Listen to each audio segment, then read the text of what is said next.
Genesis chapter 15 begins with God speaking to Abram in a vision, telling him not to fear because God himself will be his shield and great reward.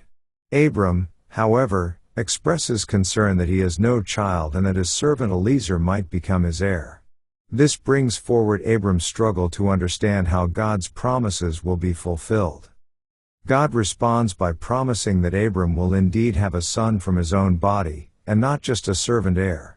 He brings Abram outside and tells him to look at the stars, declaring that his descendants will be as numerous as them. Abram believes the Lord, and this faith is counted to him as righteousness. God then reaffirms his promise to give Abram the land of Canaan.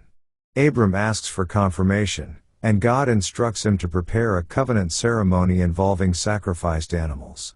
Abram follows God's instructions, and as night falls, a deep sleep comes upon him, along with a revelation of future events concerning his descendants. God formally establishes his covenant with Abram, declaring that his descendants will experience hardship in a foreign land for 400 years but will eventually be delivered and return to the promised land. After darkness falls, a smoking furnace and a burning lamp pass between the pieces, symbolizing God's binding commitment. The chapter ends with a clear declaration that the land is promised to Abram's descendants. Let's now read Genesis chapter 15. After these things the word of the Lord came unto Abram in a vision, saying, Fear not, Abram, I am thy shield, and thy exceeding great reward. And Abram said, Lord God, what wilt thou give me, seeing I go childless, and the steward of my house is this Eliezer of Damascus? And Abram said, Behold, to me thou hast given no seed, and, lo, one born in my house is mine heir. And, behold, the word of the Lord came unto him, saying, This shall not be thine heir, but he that shall come forth out of thine own bowels shall be thine heir. And he brought him forth abroad, and said, Look now toward heaven, and tell the stars, if thou be able to number them. And he said unto him, So shall thy seed be. And he believed in the Lord, and he counted it to him for righteousness. And he said unto him, I am the Lord that brought thee out of Ur of the Chaldees, to give thee this land to inherit it. And he said, Lord God, whereby shall I know that I shall inherit it?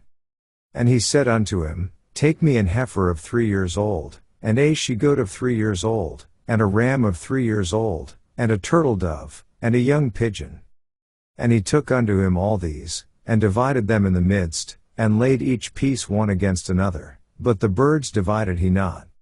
And when the fowls came down upon the carcasses, Abram drove them away.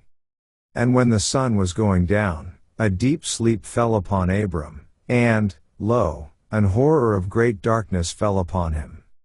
And he said unto Abram, Know of a surety that thy seed shall be a stranger in a land that is not theirs, and shall serve them, and they shall afflict them 400 years. And also that nation, whom they shall serve, will I judge, and afterward shall they come out with great substance. And thou shalt go to thy fathers in peace, thou shalt be buried in a good old age.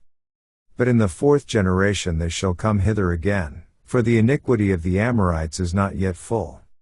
And it came to pass, that, when the sun went down, and it was dark, behold a smoking furnace, and a burning lamp that passed between those pieces. In the same day the Lord made a covenant with Abram, saying, Unto thy seed have I given this land, from the river of Egypt unto the great river, the river Euphrates.